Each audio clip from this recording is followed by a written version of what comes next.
नमस्कार दोस्तों। OCN network में आपका स्वागत है। मैं हूं ओमकार चौधरी।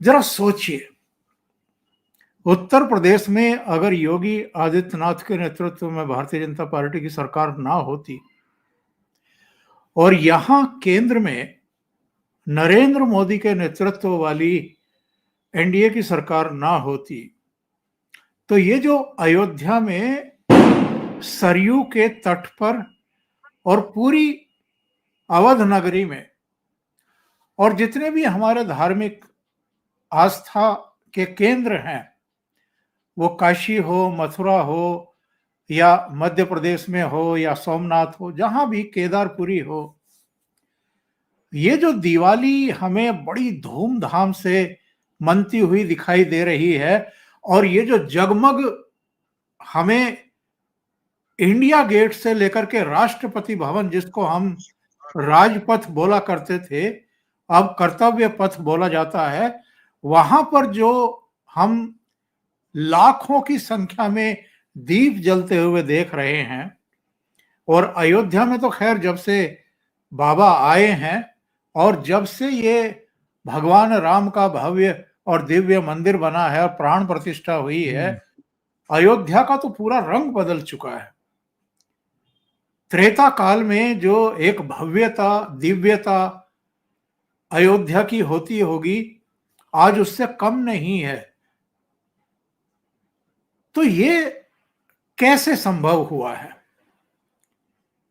बड़ा सीधा सा इसका जवाब है, आपके वोट की वजह से और आपके सही फैसले की वजह से। आज दो बातों पर हम चर्चा करेंगे। एक तो ये जो हमें भव्यता, ये जो जगमग जगमग, और बाजार में भी जो बम बम दिखाई दे रहा है, बूम दिखाई दे रहा है,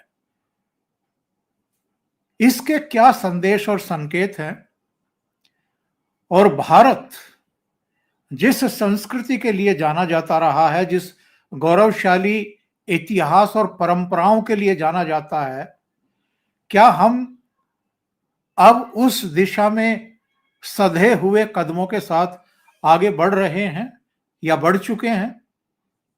दूसरा विषय जिस पर हम बात करेंगे, आज एक खबर पर मेरी निगाह पड़ी और मैंने सोचा कि इस विषय पर जरूर चर्चा की जानी चाहिए। खबर यह है कि अकेले उत्तराखंड में मुख्यमंत्री धामी के नेतृत्व में उनकी सरकार ने 9,000 एकड़ लैंड मुक्त कराई है भूमाफियाओं से और जो लैंड जिहादी थे उनसे। अकेले उत्तराखंड में 9,000 एकड़ जमीन मुक्त कराई गई है। और जिहाद किस किस तरह के हैं, जरा आज इस पर भी चर्चा करेंगे। मेरे साथ जुड़ रहे हैं 8:30 बजे रोजाना मोर्चा संभालने वाले और आपके प्रिय वीरेंद्र नाथ भट्ट साहब, वरिष्ठ पत्रकार। तो उनको जोड़ करके चर्चा को आगे बढ़ाएंगे। वीरेंद्र जी, बहुत स्वागत है। नमस्कार। नमस्कार। आपको भी और सभी दर्शकों को दीपावली की अग्रिम शुभकामनाएं। तो मैं ये जानना चाहता हूं सबसे पहले तो ये एक संयोग है या भारत की कोटि कोटि जनता ने एक निर्णय कर लिया है कि हमें अब किस दिशा में बढ़ना है, या किस तरह की सरकार हमें अब बनानी है और उसको चलाना भी है, और उसी का नतीजा है कि जो हमारी गौरवशाली परंपराएं हैं, जो हमारी संस्कृति है, जो हमारी थाती है, जो हमारा इतिहास है, आज वो हमें दिखाई पड़ रहा है और एक गर्व की अनुभूति हमें होती है। यदि मैं आपसे कहूं कि आज रात में एनसीआर, दिल्ली, गाजियाबाद में आज बर्फ पड़ेगी, तो आप तुरंत उसको मेरी बात को काट देंगे कि नहीं, यहाँ बर्फ कभी नहीं गिर सकती। इसका अर्थ ये है कि आपके संदर्भ ग्रंथि में, आपके आपके दिमाग में एक फोल्डर है जहां ये सूचना पहले से मौजूद है कि इस इलाके में बर्फ गिरती ही नहीं। तो आपने तुरंत फैसला कर लिया। तो जिस विषय पे हम बात करने जा रहे हैं, आम लोगों के दिमाग में जो संदर्भ मौजूद है कि हम बीजेपी की प्रशंसा करने जा रहे हैं, या हम भारत को हिंदू राष्ट्र कैसे बन रहा है इसकी हम प्रशंसा करने जा रहे हैं, हम ऐसा कुछ नहीं करने जा रहे हैं। 2014 में जब मोदी जी पहली बार जापान गए, तो उन्होंने जापान के प्राइम मिनिस्टर को भगवत गीता की प्रति भेंट की, और भारत के जिहादी वामपंथी कम्युनिस्ट कांग्रेस के का जो इकोसिस्टम है, उसने बड़ा हल्ला मचाया। साहब ये क्या हो गया? भारत क्या खाली हिंदुओं का देश है? भारत सवाल ए विवाह तो सवाल जो है यहाँ हिंदू मुसलमान का नहीं है। भारत की जो आइडेंटिटी है, भारत की जो सिविलाइजेशनल आइडेंटिटी है, जो भारत की सभ्यता है, उसके अनुसार भारत की पहचान क्या बाइबल है? क्या कुरान है? नहीं, भारत की पहचान भगवत गीता है, जो उन्होंने देश को बताया। उसके पहले जो भी पीएम या प्रेसिडेंट किसी देश का आता था, उसको बस ताजमहल का कब्रिस्तान दिखाया जाता था। अब जो प्राइम मिनिस्टर आते हैं, प्रेसिडेंट आते हैं, वो अयोध्या भी आते हैं, वो काशी भी आते हैं, वो महाबलीपुरम भी जाते हैं, और भी जो जो भारत के प्राचीन स्थल हैं, जो भारत की सभ्यता को परिभाषित करते हैं, और लोग और एक विदेशी व्यक्ति को सहज रूप में भारत को समझने में सहायता करते हैं। और दूसरी बात, 2014 के ही लोकसभा चुनाव के समय अगर आप देखें उनके पीएम मोदी के भाषण, तो वो उन्होंने लगातार ये कहा था कि भारत में टूरिज्म का बहुत ज्यादा पोटेंशियल है, और ठोस आधार है। यदि इस पर सरकार काम करे तो करोड़ों की संख्या में रोजगार इसमें संभावना है। अब उन्होंने क्यों कहा टूरिज्म? तीर्थ यात्रा और टूरिज्म दो अलग चीजें हैं। तीर्थ यात्रा जो होती है वो धार्मिक स्थल की होती है, और तीर्थ यात्रा को अंग्रेजी में कहते हैं पिलग्रिमेज। तीर्थ यात्री पिलग्रिम होता है और पर्यटक होता है टूरिस्ट। आज जो है यूपी में तो उस समय मोदी जी सनातन संस्कृति के रिवाइवल की बात कर रहे थे। आज अयोध्या में जनवरी 23 2024 में मंदिर निर्माण के प्राण प्रतिष्ठा के बाद से अब तक 26 करोड़ के लगभग तीर्थयात्री आ चुके हैं। नवंबर 2022 में काशी विश्वनाथ कॉरिडोर के कार्य पूरा होने उसके उद्घाटन के बाद भी संख्या 26-25 करोड़ में है। इतने तो खाली इसमें आए हैं। और जो अभी इस साल जो है, अभी अभी फरवरी मार्च में जो कुंभ मेला संपन्न हुआ, उसमें 65-70 करोड़ लोग आए थे। यही काम अब होने जा रहा है मथुरा में। तो क्या ये काम क्या किसी समाज के किसी वर्ग, किसी जाति, किसी मजहब के विरुद्ध है? कि क्या क्या क्या अगर अगर अगर 25-30 करोड़ लोग अगर काशी आ रहे हैं, तो काशी में क्या मुसलमान कारोबारी नहीं है? क्या उनके होटल नहीं है? क्या उनके पास टैक्सी या ट्रेड ट्रैवल बिजनेस में वो नहीं है? क्या उनके होटल नहीं है? तो ये जो भारत की जो एक विशिष्ट जो सिविलाइजेशनल आइडेंटिटी को उभारने का जो काम किया गया है इस देश में, उससे जो है एक भारत की जो नई पहचान दुनिया में उभरी है, उससे सबसे ज्यादा परेशानी है कम्युनिस्टों को, जिहादियों को, और कांग्रेस को। अगर प्राइम मिनिस्टर मोदी के इनिशिएटिव पर लाखों लोग तमिलनाडु से काशी आए, और काशी तमिल संगमम के नाम पे भारत सरकार और प्रदेश सरकार ने उस यात्रा का आयोजन किया, तो इससे किसी को क्या परेशानी हो सकती है? काशी में, प्रयागराज में, अयोध्या में तमिल, तेलुगु, कन्नड़ के हाईवे पे साइन बोर्ड लग गए। आप देखिए, केवल हिंदी अंग्रेजी नहीं है, क्योंकि बड़ी संख्या में लोग वहां से आ रहे हैं। तो इस तरह के इनिशिएटिव देश के हर राज्य में लिए गए हैं, और योगी जी के 8 साल में बड़े पैमाने पर यूपी के कम से कम 50 जिलों में जितने प्राचीन मंदिर हैं, उनका सबका पुनरुद्धार हुआ है, उनको रिवाइव किया गया है, और वहां सड़कें बनी हैं, वहां ड्रेनेज की व्यवस्था हुई है, वहां विद्युत सप्लाई की व्यवस्था हुई है, वहां पे होटल बने हैं, वहां वहां पे होम स्टे की सुविधा दी गई है, कि लोग चाहें अपने घर में एक कमरा दे सकते हैं तीर्थयात्रियों को ठहराने के लिए।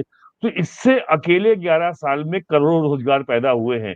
आप जाके देखिए, विंध्यवासिनी का मंदिर है, जो कि विंध्याचल में है, जिले का नाम मिर्जापुर है। वहां पे कितनी नवरात्रि में हर दिन लाखों लोग आ रहे हैं। तो यही काम योगी जी ने अयोध्या में किया है। आज की तारीख में सबसे मशहूर दशहरा जो है, वो है मैसूर का दशहरा, बहुत मशहूर है। और वहां पे इस साल जो है कर्नाटक की कांग्रेस गवर्नमेंट ने एक मुसलमान लेखिका को उसका उद्घाटन के लिए बुलाया था। तो जिस तरीके से आज अयोध्या में 9वां दीपोत्सव कार्यक्रम था, 28 लाख वहां दिए जलाए गए, और आज उत्तर प्रदेश के तमाम जनपदों में 1 करोड़ 51 लाख दिए जलाए गए। तो उत्तर प्रदेश जहां काशी भी है, जहां मथुरा भी है, जहां अयोध्या भी है, जहां नैमिषारण्य भी है, अगर वहां पे ये सब काम नहीं होगा तो कहाँ होगा? और उत्तराखंड बन गया, वरना हरिद्वार और ऋषिकेश, केदारनाथ और बद्रीनाथ भी उत्तर प्रदेश में ही था। और तो इसका जो होने वाला जो पोटेंशियल है, अब आप सोचिए अयोध्या में इंटरनेशनल एयरपोर्ट बन के तैयार हो गया। इस समय 50 होटल बन रहे हैं अयोध्या में, और यदि आज आप अयोध्या जाएं और बिना होटल बुक कराए आप अगर अयोध्या चले गए, तो आपको अयोध्या पहुंचने पर होटल में कमरा नहीं मिलेगा। और आज तो वहां सारे होटल पैक हैं, आज से लेकर कल तक, कई दिन तक। इसके बाद कार्तिक पूर्णिमा है। कार्तिक कार्तिक पूर्णिमा में अयोध्या में लोग सरयू में नहान होता है, लाखों लोग आते हैं। तो इस तरीके से जो हमारी प्राचीन सनातन अर्थव्यवस्था है, उसका पुनर्जागरण, उसका उसका रिवाइवल हो रहा है ना। लेकिन अब इससे चूंकि नई संस्कृति बन रही है, और जो लोग अब तक जाति के जहर में डूबे हुए थे, लोग जाति की तू तू तू छोटा है, तू बड़ा है, और तू तो अनुसूचित जाति का है, तू अछूत है, तू बैकवर्ड है, और तू ब्राह्मण है, तू ठाकुर है, ये सब जाति बटे हुए थे। ये जाति के जहर के जो जो आर्टिफिशियल और फर्जी और काल्पनिक जो भेद पैदा किए थे अंग्रेजों ने, और जिसको हमने हमने आजादी के बाद अपना ही नहीं लिया, उसको खाद पानी देके उस जहरीले वृक्ष को हमने बड़ा किया। तो आज अगर हिंदुत्व के नाम पर, सबका साथ सबके विकास के नाम पर, समाज में अगर समरसता लाने के लिए जो धर्म का मार्ग है, उसका लोग सहज भाव से एक मंच पे इकट्ठा हो रहे हैं कि कौन किस जाति का कोई मतलब नहीं है, तो उससे लोगों को परेशानी हो रही है। और दूसरी परेशानी ये है कि भारत के संविधान में धर्म और रिलीजन और मजहब को एक कर दिया गया है। धर्म का किसी भी भाषा में ट्रांसलेशन संभव नहीं है। धर्म धर्म है। ऑक्सफोर्ड की डिक्शनरी तक में धर्म को अलग शब्द के रूप में स्वीकार किया गया है। रिलीजन का माने होता है जो मैन मेड है, एक आसमान में कोई ताकत बैठी हुई है, उसने अपना पैगंबर, उसने अपना मैसेंजर भेजा और एक किताब लेके भेजा, कहा जाओ धरती पे लोगों को किताब से को पढ़ाओ। वो भी अंधकार में, वो लोग जो घिरे हुए हैं, उनको अंधकार के बाहर निकालो और उनको सिविलाइज करो। तो पहला यहूदी है, ओल्ड टेस्टामेंट, दूसरा क्रिश्चियनिटी है, न्यू टेस्टामेंट बाइबल, और तीसरा इस्लाम है। भारत की संस्कृति में, सभ्यता में कोई भी वेद, उपनिषद, पुराण या सांख्य योग, ये कोई आसमान से नहीं उतरा है। ये सब इसी धरती पे हुआ है, और सब इसी धरती में ऋषियों मुनियों की रचनाएं हैं। भगवान मर्यादा पुरुषोत्तम राम और भगवान कृष्ण इसी धरती पर पे उन्होंने जन्म लिया था। अब तो इसके आर्कियोलॉजिकल एविडेंसेस भी मौजूद हैं। तो ये जो 1000 साल की गुलामी है, और जो अंग्रेज जो हमारे इतिहास में जो इतना जहर घोल गए, और उस जहर को बाद में आपके नेहरू ने और ये 6 मुसलमान शिक्षा मंत्रियों ने, और उसके बाद के वामपंथी इतिहासकारों ने जिस तरीके से उसको और जहरीला बनाया है, उसको साफ करने का जो काम हो रहा है, ये एक आध दशक में नहीं होगा, ये भी 50 साल में होगा। तो ये सब जो हो रहा है, तो इसको अब बताइए, अखिलेश यादव जो है इतने परेशान हो रहे हैं। वो कह रहे हैं कि क्या जरूरत है अयोध्या में इतना पैसा खर्चा करने की दीपोत्सव में। देखो क्रिश्चियन जो है, जब क्रिसमस होता है तो क्रिश्चियन अपने सारे शहरों को कितना बढ़िया सजाते हैं। अब ये वो तो ये तो वो लोग हैं जिन्होंने अयोध्या को, भगवान राम की जन्मभूमि को सड़ने के लिए छोड़ दिया था। काल्पनिक कहा था।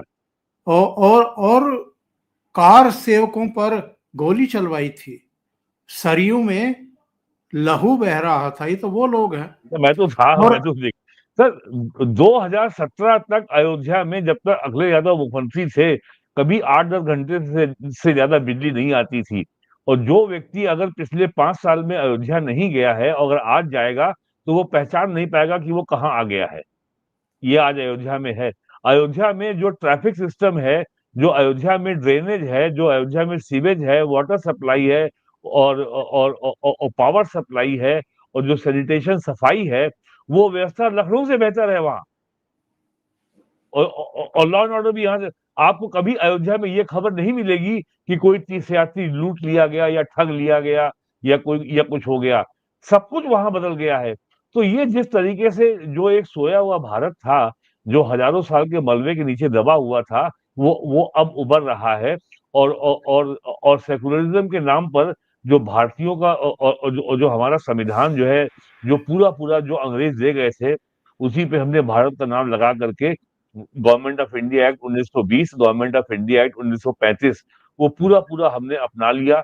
उनकी पार्लियामेंट है, उन्हीं का संविधान है। और आज भी हम जो है ब्रिटिश के जो 56 या 58 जो ब्रिटेन के गुलाम देश थे, हम आज भी उसके सदस्य बने हुए हैं, जिसका नाम है राष्ट्रमंडल, कॉमनवेल्थ नेशन।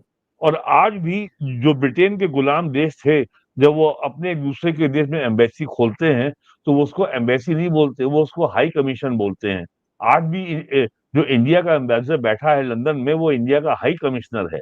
और जो ब्रिटेन का एम्बेसडर दिल्ली में बैठा है, वो ब्रिटेन का हाई कमिश्नर है। तो ये सारे के सारे गुलाम ये जो गुलामी के जो अवशेष अभी बचे हुए हैं, आज भी भारत में कोई भी जहाज इंटरनेशनल एविएशन यूनियन में अगर रजिस्टर होता है, तो उसके नाम के आगे लिखा होता है वीटी, जिसको हम कहते हैं कि एविएशन का आरटीओ। वीटी का मतलब है विक्टोरियन टेरिटरी। इंडिया आज भी इंटरनेशनल एविएशन यूनियन के रिकॉर्ड में वीटी है, विक्टोरियन टेरिटरी है, क्योंकि उनके अल्फाबेट में आई बुक हो गया था, अब आई है ही नहीं। ये आज भी चला आ रहा है।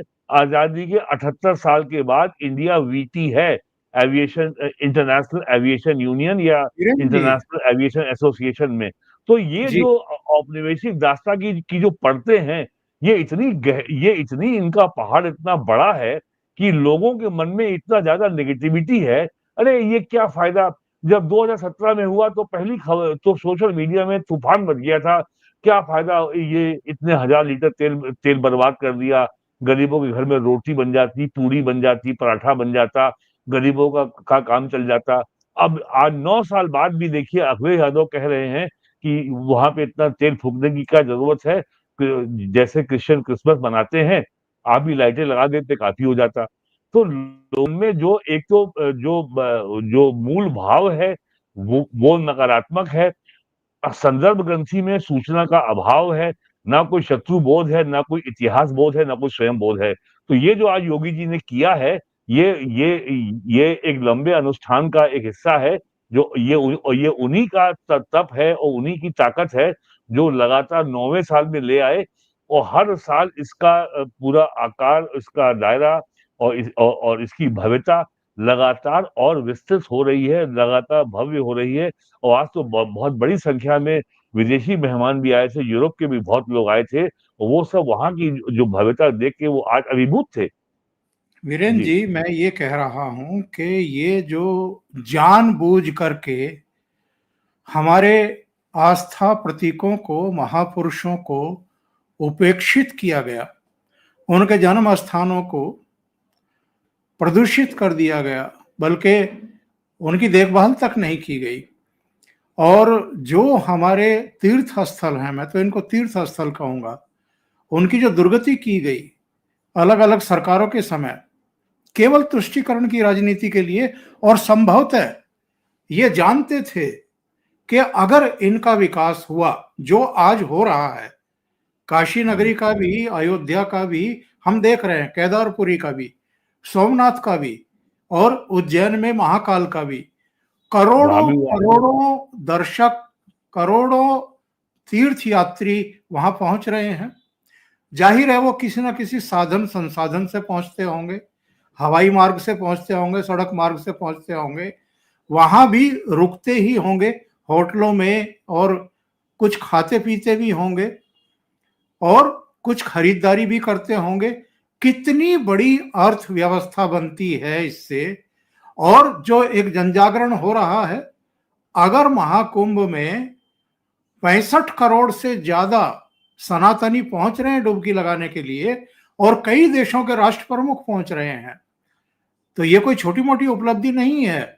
और कितनी बड़ी अर्थव्यवस्था, कितना बड़ा रिटर्न जो है वो ये पर्व हमें देते हैं, ये धर्म स्थल और ये तीर्थ नगरियां हमें दे रही हैं। मैं एक बात जोड़ दूं इसमें कि इतना बड़ा षड्यंत्र रचा गया है भारत को नष्ट करने के लिए। सनातन से सिखों को अलग कर दिया गया, जैन को अलग कर दिया गया, बौद्धों को अलग कर दिया गया। काशी विश्वनाथ और मथुरा की काशी विश्वनाथ का जो ज्योतिर्लिंग है, जिसको तोड़ करके औरंगजेब ने ज्ञानवापी मस्जिद बना दी, और मथुरा में जो कृष्ण जन्मभूमि को तोड़ करके औरंगजेब ने वहां मस्जिद बना दी, उसको आजाद कराने का मुकदमा दो जैन वकील लड़ रहे हैं। आप जानते हैं हरिशंकर जैन, उनके पुत्र विष्णु जैन। और उसके खिलाफ जो वकील हैं वो भी 11 हिंदू वकील हैं, जो कहते हैं नहीं मस्जिद ही बनी रहने दो। तो ये जो षड्यंत्र किया गया है, और नरेंद्र मोदी के पीएम बनने के पहले भी भारत की जीडीपी में जो हमारी जो सनातन अर्थव्यवस्था है, जो तीर्थ यात्रा है, जो हमारे धार्मिक उत्सव हर साल में होते हैं, सिखों के, जैन के, बुद्धिस्ट के, हमारे और हिंदुओं के, उसका इकोनॉमी में योगदान 5 लाख करोड़ रुपए साल का था। आज ये 4 गुना हो चुका है। और अगर जिस तरीके से ये जो पुनरुद्धार का कार्यक्रम चल रहा है, अगर तो और ये आज तक कोई नहीं बताता कि अगर अयोध्या में दीपोत्सव हो रहा है तो इससे मुसलमानों का कौन सा अहित हो रहा है। वहां पे अगर आज वहां पे सफाई में केवल वहां पे जो है ये 28 लाख जो दिए खरीदे गए हैं। अयोध्या में, गोंडा में, बस्ती में एक भी ऐसा कुम्हार नहीं है जो पिछले 2 महीने से एक दिन चैन से बैठा हो। क्या जो वहां के स्थानीय मुसलमान निवासी है, क्या क्या उन्हें उसमें काम नहीं मिलेगा? तो ये एक कहानी बनाई जाती है कि साहब हिंदू राष्ट्र बन जाएगा, मुसलमानों के अधिकार कम हो जाएंगे और क्रिश्चियंस के अधिकार छिन जाएंगे, ऐसा कुछ नहीं हो रहा है। और एक पॉलिटिकल साइंस के एक प्रोफेसर मुझसे बता रहे थे, अब ये साबित हो गया है कि भारत में सबसे ज्यादा समावेशी, सबको साथ लेकर के चलने वाली सबसे राजनीति हिंदुत्व की राजनीति है। क्योंकि हिंदू को आपने मजहब समझ लिया है, तो आपने ये मान लिया कि ये जो है या तो इस्लाम के खिलाफ है या चर्च के खिलाफ है। ये किसी के खिलाफ नहीं है, हिंदुत्व में सब शामिल हैं। और इसीलिए मोहन भागवत जी ने एक बार बयान भी दिया था कि बिना इस्लाम के हिंदुत्व की कल्पना नहीं हो सकती।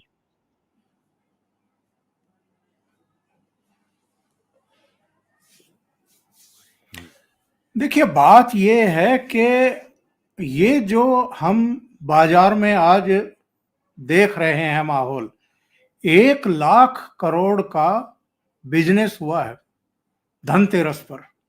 1 लाख करोड़ का शहर में कहां पे, मतलब पूरे देश में? टोटल देश में 1 लाख करोड़ का बिजनेस। इससे अधिक हुआ है, इससे अधिक हुआ है, इससे बहुत अधिक हुआ है। 300 टन तो खाली सोना बिक गया। ये नहीं, एक ये 39 टन बिका है। अच्छा, वो फिगर कुछ कंफ्यूजिंग है। हाँ हाँ उनतालीस हाँ हाँ, यू आर उनतालीस right, then you are right, you are right, you are लेकिन राइट, यू मेरा आर राइट। मेरा कहना ये है कि 1 लाख करोड़ का बिजनेस एक ही दिन में अगर होता है तो ये बिल्कुल छोटी बात नहीं है। और जिस तरीके से ट्रंप ने हमारी इकोनॉमी को बर्बाद करने की कोशिश की थी, हालांकि पता नहीं ट्रंप को ये जानकारी है कि नहीं है, हमारे दर्शकों को तो पता होगा। भाई, हम कोई एक्सपोर्ट बेस देश नहीं है और हमारी इकोनॉमी जो है वो एक्सपोर्ट के ऊपर डिपेंड नहीं करती है। कंजम्पशन बेस्ड है। हम तो खुद कंज्यूम करते हैं उसको, जो हम उत्पादन कर रहे हैं उसका कंज्यूम, उसको हम खुद उसका उपभोग कर रहे हैं। तो लेकिन जो फेस्टिव सीजन से ठीक पहले प्रधानमंत्री ने स्टेप लिए, जो 4 अलग अलग ग्रेड में हमारे यहाँ जीएसटी लागू थी, वो स्लैब घटा करके केवल 2 कर दिए, 18% और 5%। उन्होंने 28% और 12% खत्म कर दिया। और उसका नतीजा हम देख रहे हैं बाजार में क्या है। लोग बाजार में पहुंच रहे हैं, खरीदारी कर रहे हैं और रिकॉर्ड संख्या में गाड़ियां बिक रही हैं। एक तो दिन ये में 11,000। एक एक एक दिन में 11-11 हजार, वो तो केवल एक कंपनी की फिगर आई थी।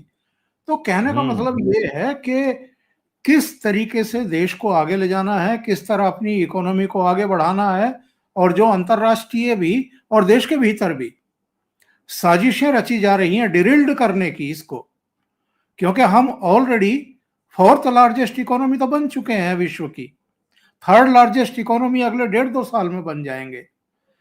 तो बहुत सारी ताकतें हैं जो नहीं चाहती कि भारत ट्रैक पर रहे, इसलिए भड़काने की कोशिशें होती रहती हैं। नहीं, ये काम तो लगातार चल ही रहा है, इसमें क्या शक है। ये ये बात देखनी चाहिए कि डोनाल्ड ट्रंप के जो लगातार बयान मई में, ऑपरेशन सिंदूर जो 9 मई को खत्म हुआ था, उसके बाद से जो लगातार बयान उनके आ रहे हैं, और पिछले 5 दिनों से उन्होंने एक नाटक शुरू किया है कि मेरी पीएम मोदी से बात हुई है और उन्होंने मुझे आश्वासन दिया है कि हम बहुत जल्दी जो है रूस से तेल खरीदना बंद करने वाले हैं। लगातार और झूठ भारत बोल रहे ने हैं। भी, हाँ, और भारत ने भी उनको उनकी औकात दिखा दी कि डोनाल्ड ट्रंप के प्रेसिडेंट के बयान के जवाब देने के लिए विदेश मंत्रालय के ज्वाइंट सेक्रेटरी लेवल का अफसर रणधीर जायसवाल ने किया कि हमें नहीं पता, I don't know, I am not aware, इस तरह की कोई बात हुई हो। इससे अब ये स्पष्ट है कि डोनाल्ड ट्रंप जो हैं वो पॉलिटिकल, डिप्लोमेटिक और स्ट्रेटेजिक लेवल पर नरेंद्र मोदी के ऊपर दबाव बनाना चाहते हैं, और वो इंडियन अपोजिशन के हाथ में एक ऐसा एक हथियार उन्होंने पकड़ा दिया है कि वो anti anti Modi media narrative बनाने में सहायक होगा। आपने देखा होगा, जैसे ही ट्रंप ने बयान दिया तुरंत सुबह 6 बजे राहुल गांधी का ट्वीट आ गया, और दिन में जो कि साहब, और वो पहले ही बोल चुके हैं नरेंद्र माने सरेंडर। लेकिन अब जो है अब ट्रम्प जो है बिल्कुल बौखला गए हैं कि मैं इतना गाली दे रहा हूं। ये आपके आपके ये हमारे राहुल गांधी पप्पू और ट्रम्प जी टप्पू, ये दोनों लोग इस समय इतना बौखलाए हुए हैं कि हम पीएम मोदी को भड़काने के लिए इतना प्रयास कर रहे हैं। राहुल गांधी 11 साल से कर रहे हैं, ट्रम्प पिछले 8 महीने से कर रहे हैं कि मोदी जी टस से मस नहीं होते। अब जैसे अभी जो शर्म अल शेख जो है वहां पे इजिप्ट में, वहां पे इजराइल और हमास के बीच में शांति के समझौते के लिए बड़ी भारी कॉन्फ्रेंस हुई। वहां डोनाल्ड ट्रंप भी पहुंचे, नेटो देशों के 20 देशों के प्रेसिडेंट पीएम पहुंचे, Germany, Britain, France, Poland, Spain सब पहुंचे।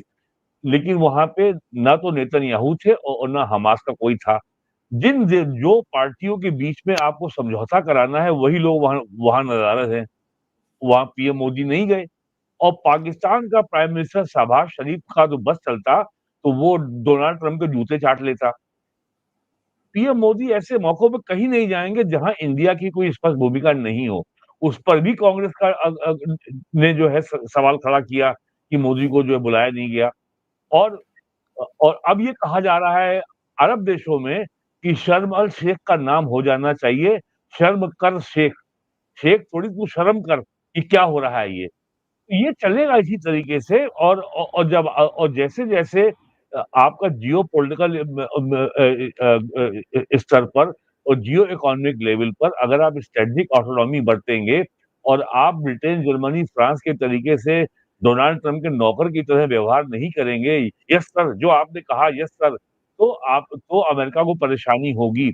और अमेरिका को मालूम है लॉन्ग टर्म में अगर अगर भारत अगर अगर उभरेगा, और जिस तरीके से भारत की नौसेना का विस्तार हो रहा है, जिस तरीके से भारत की नौसेना का इंडियन ओशन में दबदबा बढ़ रहा है, जिस तरीके से इंडियन ओशन में जो चाइना की नेवी और चाइना की जो पनडुब्बियां वहां पे बेधड़क घूम रही थी, अब जिस तरीके से उन पे काबू हो रहा है और उनकी एक एक गतिविधि की निगाह भारत को है, जिस तरीके अंडमान निकोबार में एक बहुत बड़ा नौसैनिक अड्डा बन रहा है, उसको लेकर के अमेरिका, चाइना और जयराम रमेश के सबसे ज्यादा ट्वीट आ रहे हैं।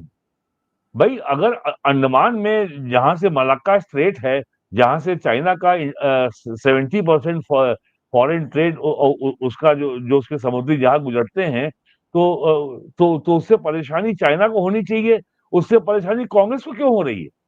वो कह रहे हैं कि अंडमान का जो है वो जो है एनवायरमेंट खराब हो जाएगा। आप केवल कोई ज्यादा दिमाग लगाने की जरूरत नहीं है, जयराम रमेश के ट्विटर हैंडल पर चले जाइए और जरा देखिए उन्होंने कितने 100 ट्वीट किए हैं अंडमान निकोबार के खिलाफ। और कांग्रेस के गवर्नमेंट के जमाने में भी यही काम हो रहा था, लेकिन ये काम धीमे हो रहा था। मोदी जी के कार्यकाल में कोई काम धीमे नहीं होता है, जो उसकी मिनिमम स्पीड होनी चाहिए उससे ज्यादा ही तेज होता है। तो ये सब हो रहा है हमारे। और अब जो है एक फिल्म आई थी सरफरोश, आमिर खान की, वो उसमें बना है वो एसीपी राठौर। तो बॉम्बे की जो क्राइम ब्रांच की पुलिस है वो आईएसआई से आया हुआ हथियारों का जखीरा वो जब्त करती है। तो डिप्टी कमिश्नर पुलिस के ऑफिस के सामने उसका डिस्प्ले होता है। तो एक उसका इंस्पेक्टर सलीम है, वो डीसीपी से बोलता है कि हमारे मुल्क के दुश्मन बहुत ही खुश नसीब हैं कि उनको हमसे लड़ने के लिए केवल हथियार भेजने पड़ते हैं, बाकी आप समझ जाइए हथियार चलाने वाले यही मौजूद है ना। तो ये फिल्म आज 15 साल पहले आई थी, आपने देखी होगी, कभी सुना जरूर होगा आमिर खान की। लेकिन एग्जैक्टली वही आज इस देश में हो रहा है।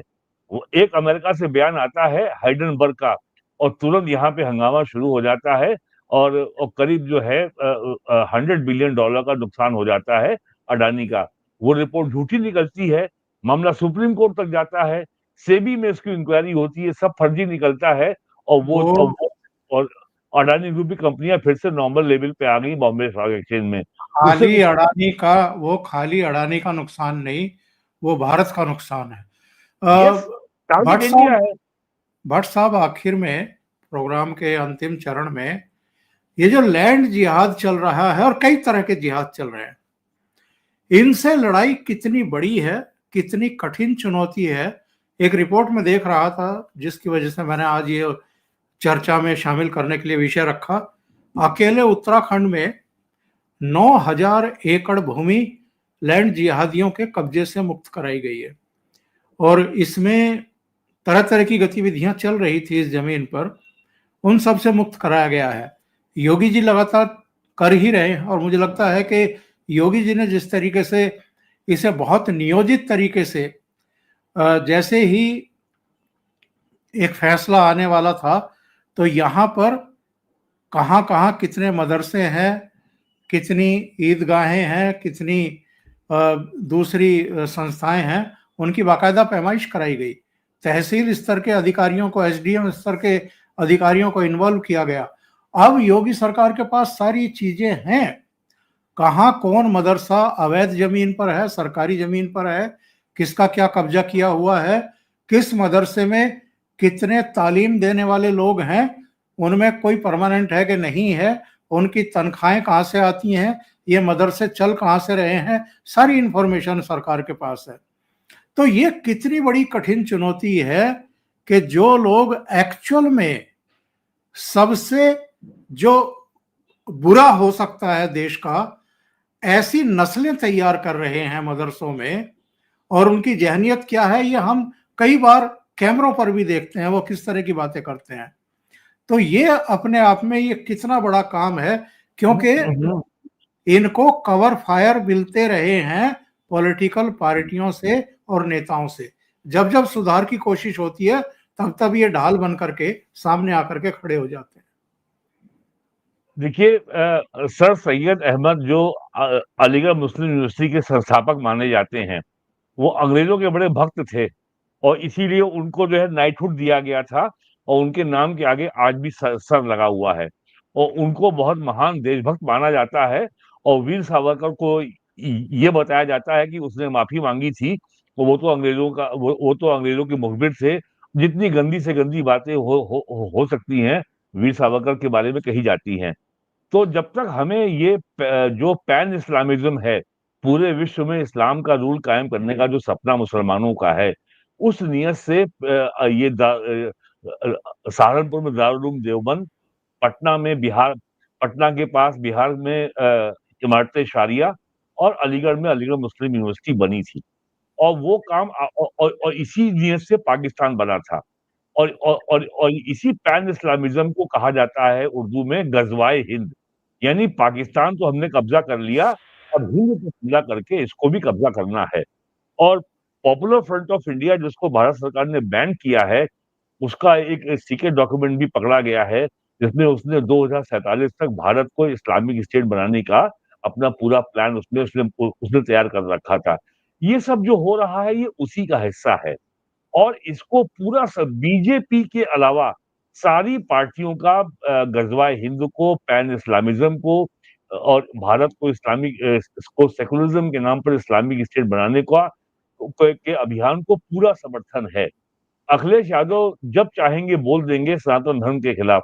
डीएमके का मुख्यमंत्री स्टालिन जब चाहेगा बोलेगा। बिहार में आरजेडी वाला भी अनाप शनाप बोलेगा।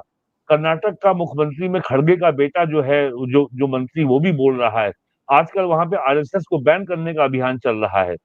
और इसी तरह की हरकतें वहां भी होती हैं, तेलंगाना में जहां सरकार कांग्रेस की है। तो ये सब पूरा पूरा केवल बीजेपी अकेली एक पार्टी है जो जो इस्लाम के वीटो को नहीं मानती।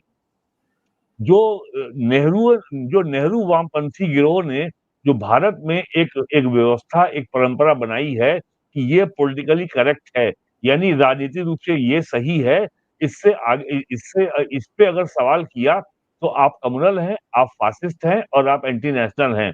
अयोध्या में राम मंदिर नहीं बनना चाहिए। अयोध्या में अगर मंदिर तोड़ के मस्जिद बनी है तो ये गंगो जमन तहजीब की और ये साझा चूल्हा और सांझी संस्कृति का प्रतीक है।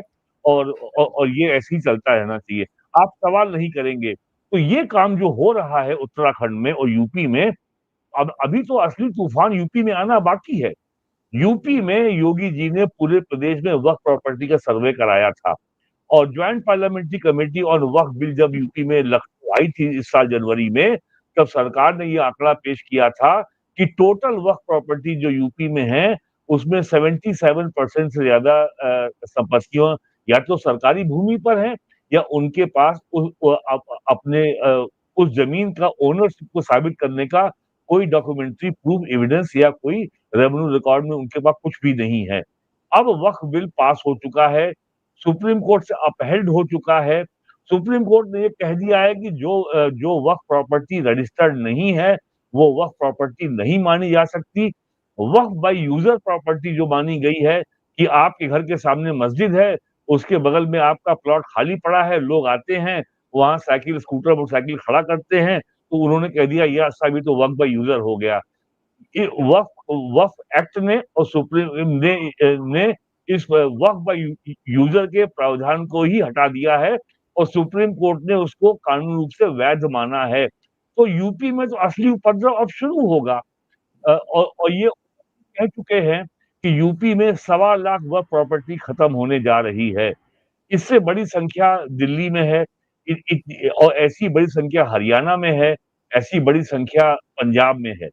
उत्तराखंड में तो ज्यादा नहीं थी, तो उन्होंने फर्जी वक्फ बना ली, तो उसको सबको साफ किया है धामी जी ने। तो ये जो है केवल अगर भारत के भविष्य को, भारत की अगर सांस्कृतिक पहचान को आपको बचाए रखना है, भारत एक प्राचीन राष्ट्र है। दुनिया में भारत अकेली संस्कृति है जो क्रिश्चियनिटी और इस्लाम के दोहरे आघात से बची रह गई। ग्रीक सिविलाइजेशन को चर्च नष्ट किया क्रिश्चियनिटी ने, रोमन सिविलाइजेशन को नष्ट किया क्रिश्चियनिटी ने, मेसोपोटामिया, बेबीलोनिया को नष्ट किया क्रिश्चियनिटी ने, और उसके बाद जब इस्लाम आया तो उसने जो भी बचा-कुचा था वो और नष्ट कर दिया। फिर भी जो बच गया था सीरिया में, उसको नष्ट किया आईएसआईएस ने, जिसको बोलते हैं दाएश, और उसने नष्ट किया, उसको इराक में नष्ट किया, सीरिया में नष्ट किया। अब सीरिया की, इराक की सरकार उनकी बहाली का प्रयास कर रही है। तो ये हमारे आपके सभ्यता के अस्तित्व का सवाल है। ये हिंदू का सवाल नहीं है, ये भारतीय जनता पार्टी का सवाल नहीं है, ये नरेंद्र मोदी का सवाल नहीं है, ये योगी आदित्यनाथ का सवाल नहीं है, ये सभ्यता के अस्तित्व का सवाल है। ये चुनावी राजनीति का सवाल भी नहीं है। तो इस बारे में हम तो कहेंगे कि एक बार अलग से चर्चा रखिए। बिल्कुल बिल्कुल, एक बार फिर से मैं आप सभी को दीपावली की अग्रिम शुभकामनाएं देता हूं और ये आपसे अनुरोध भी करता हूं कि अगर आपको ये वीडियो पसंद आता है तो आप लाइक जरूर करें, कमेंट भी करें, अपनी राय दें। वीडियो को फॉरवर्ड जरूर करें अपने मित्रों को और ग्रुप्स में। और अभी तक चैनल अगर आपने ये सब्सक्राइब नहीं किया है तो सब्सक्राइब जरूर कर लें। अयोध्या का एक विजुअल मेरे पास आया है, उसको मैं दिखाता हूं कि अयोध्या में दीपोत्सव कैसे मनाया जा रहा है। अरे बहुत शानदार है। ये वहां का दृश्य और आप देख सकते हैं कि अयोध्या किस तरह इस समय प्रकाशमान है। तो अभी के लिए इतना ही। बहुत बहुत धन्यवाद आप सबके जुड़ने का और वीरेंद्र जी आपके भी विषयों पर गंभीर चिंतन मनन के साथ विचार व्यक्त करने का। Thank you so much. नमस्कार। नमस्कार।